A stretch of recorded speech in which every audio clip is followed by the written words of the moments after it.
انسانی حقوق کی میں بات کروں گی. تاریخ دان کہتے ہیں کہ جب زمین جو تھی وہ ایک قبیلے کی مشترکہ یا اجتماعی مملکت پراپرٹی ہوتی تھی، ملکیت ہوتی تھی،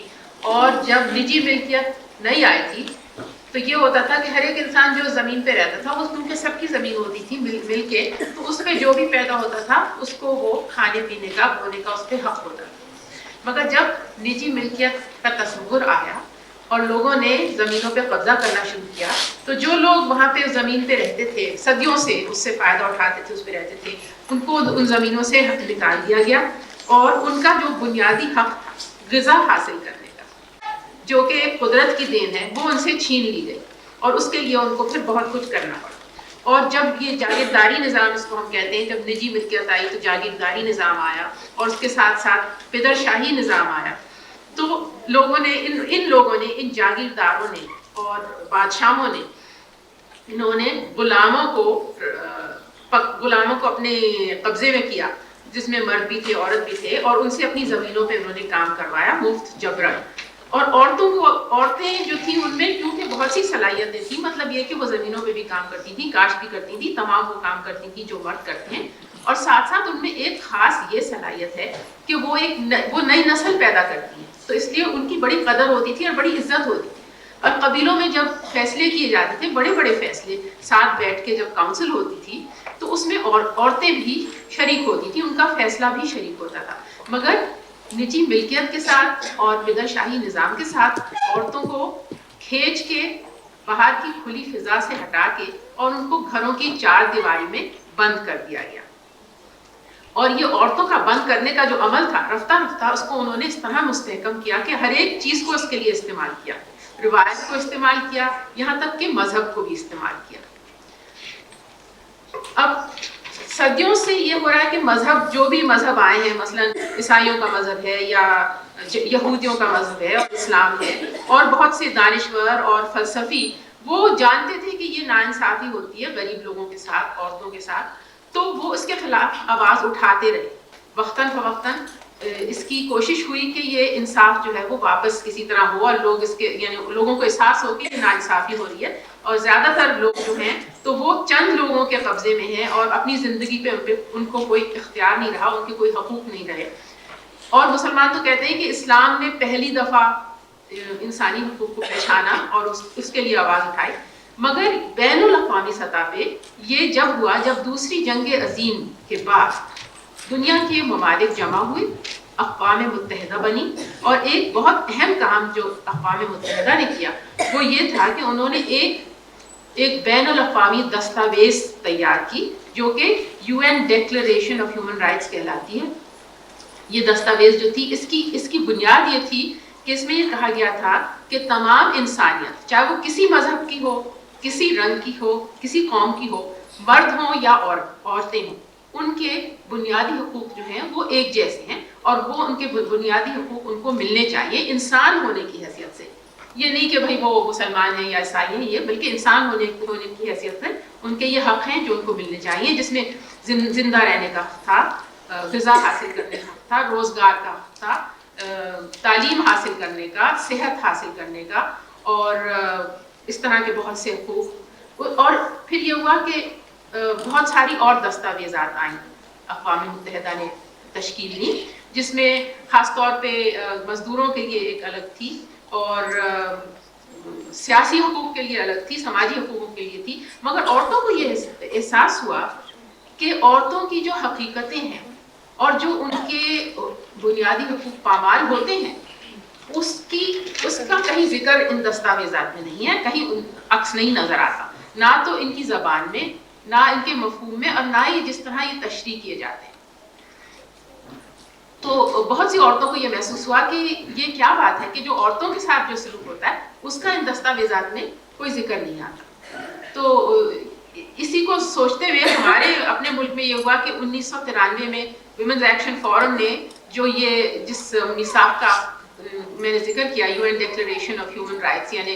بین الاقوامی انسانی حقوق کی جو دستاویزات ہے، اس پہ نظر ڈالی اور اس کو کچھ انہوں نے ٹھیک کرنے کی کوشش کی. اس میں وہ باتیں ڈالی جو ان کا خیال تھا کہ عورتوں کے مفاد کی ہیں اور جو اس میں نہیں ہیں. مثلاً یہ کہ عورتوں کے خلاف جو سماج کی طرف سے ظلم ہوتا ہے اس کو بھی بنیادی حقوق میں ڈالا جائے, اس کو پہچانا جائے کہ یہ ہوتا ہے اور یہ بنیادی حقوق کی خلاف ورزی ہے. اور عورتوں کے خلاف جو تشدد ہوتا ہے گھروں میں اور اپنے خاندانوں میں, تو اس کو بھی سمجھا جائے کہ یہ بنیادی حقوق کی پامالی ہے اور خلاف ورزی ہے. اس سے پہلے 1979 میں ایک عورتوں کے لیے خاص میثاق بن چکی تھی اور وہ تھی CEDAW, جس کا کل پرسوں بھی آپ لوگوں نے ذکر سنا تھا, convention for the elimination of discrimination against women. یعنی عورتوں کے حق کی وہ دستاویز ہے, اور اس کا یہ ہے کہ عورتوں کے خلاف جو تفریق ہوتی ہے یا ان کے خلاف جو ظلم ہوتا ہے اس کے خلاف آواز اٹھائی گئی تھی, اور عورتوں کی زندگی سے تمام وہ چیزیں جس میں صحت اور تعلیم اور تشدد خاص طور پہ جو بھی ہوتا ہے عورتوں کے خلاف, اس سب کا ذکر کیا گیا تھا اور اس کو انسانی حقوق کی زبان میں لایا گیا تھا اور انسانی حقوق کی طرح اس کو پیش کیا گیا تھا. یہ اس وقت اقوام متحدہ میں جو ملک تھے تو انہوں نے 130 ملکوں نے اس کو جنرل اسمبلی یعنی اس کے ایوان میں تسلیم کیا اور اس کو انہوں نے قبول کیا, اور اب تک اس کو کئی ملک اس پہ دستخط کر چکے ہیں. میرا خیال ہے کوئی 160 یا 165 ملک اس پہ دستخط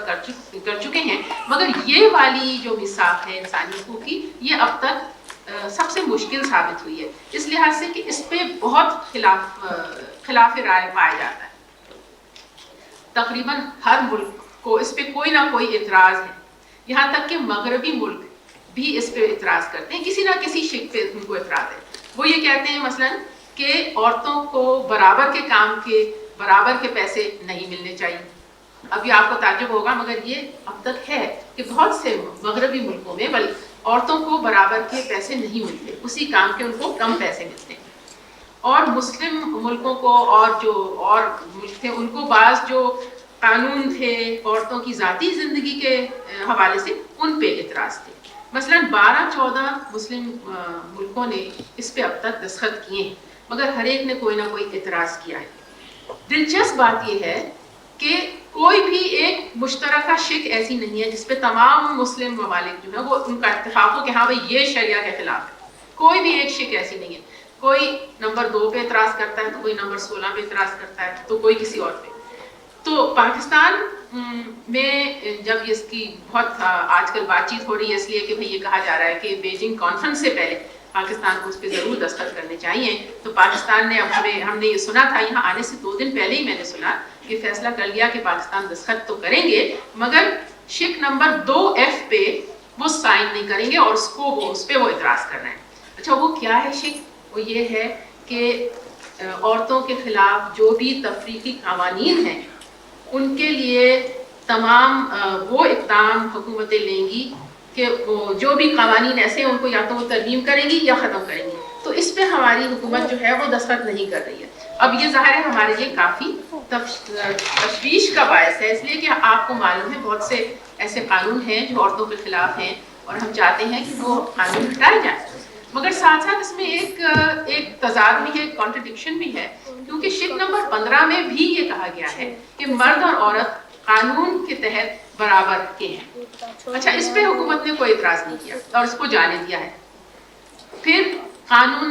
یہ شق نمبر 15 میں یہ بھی کہا گیا ہے کہ تجارتی معاملوں میں کاروبار میں مرد اور عورت جو ہے ان سے برابر کا سلوک کیا جائے گا. حالانکہ ہمیں معلوم ہے کہ یہ جو قانون شہادت ہے یہ آپ لوگوں نے سنا ہوگا کہ جس میں کہتے ہیں کہ 2 عورتوں کی گواہی اور 1 مرد کی گواہی قبول کی جائے گی, تو یہاں پہ نابرابری ہے, مگر اس شق پہ بھی ہماری حکومت نے اعتراض نہیں کیا, اس کو بھی جانے دیا. تو یہ تضاد پایا جاتا ہے. اب یہ جو CEDAW ہے عورتوں کی میثاق, یہ عورتوں کے لیے خاص طور پہ تو بنی ہے, مگر جو مین اسٹریم انسانی حقوق کی جو بات چیت ہے اور جو دستاویزات ہیں اس میں پہلی دفعہ عورتوں کا ذکر صحیح طرح 1993 میں آیا. 1993 میں یہ ہوا کہ وینا میں ایک اقوام متحدہ کے تحت ایک بین الاقوامی کانفرنس منعقد ہوئی انسانی حقوق پہ, اور وہاں پہ یہ تسلیم کیا کہ عورتوں کے حقوق جو ہیں وہ بنیادی انسانی حقوق کا ایک حصہ ہیں. اس کا مطلب کہ عورتوں کی جو میں آپ سے کہہ رہی تھی کہ خاص ان کی جو ان کے خلاف جو تفریق کی جاتی ہے صحت یا تعلیم یا روزگار فراہم کرنے میں یا اور معاملوں میں،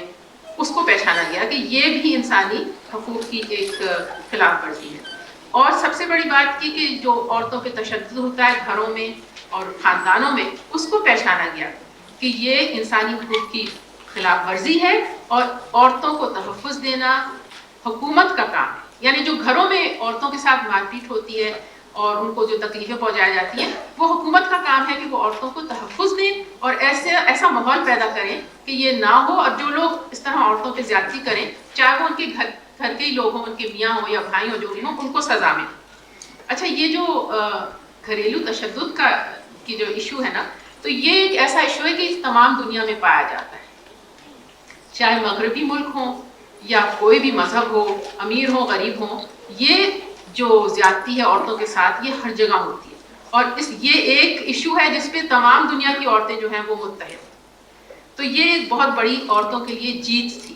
کہ یہ پہچانا گیا کہ یہ حکومت کی ذمہ داری ہے عورتوں کو تحفظ دینا. اور پھر تیسری چیز جو اس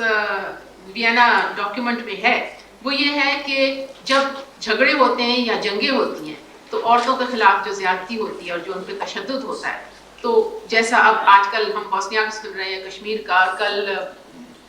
نگت نے ذکر کیا تھا کہ بنگلہ دیش میں جیسے ہماری ملٹری کا نے کیا تھا، تو یہ جو ہے یہ بھی حکومت یا ریاست کی ذمہ داری بنتی ہے. اور اگر اس طرح کبھی ہو عورتوں کے ساتھ زیادتی، تو وہ یہ نہیں ہے کہ بھائی وہ بس ہو گیا اور بہت برا ہوا اور بڑی بے عزتی ہوئی اور بڑا یہ ہوا، بلکہ یہ کہ یہ ایک جرم ہے بین الاقوامی طور پہ.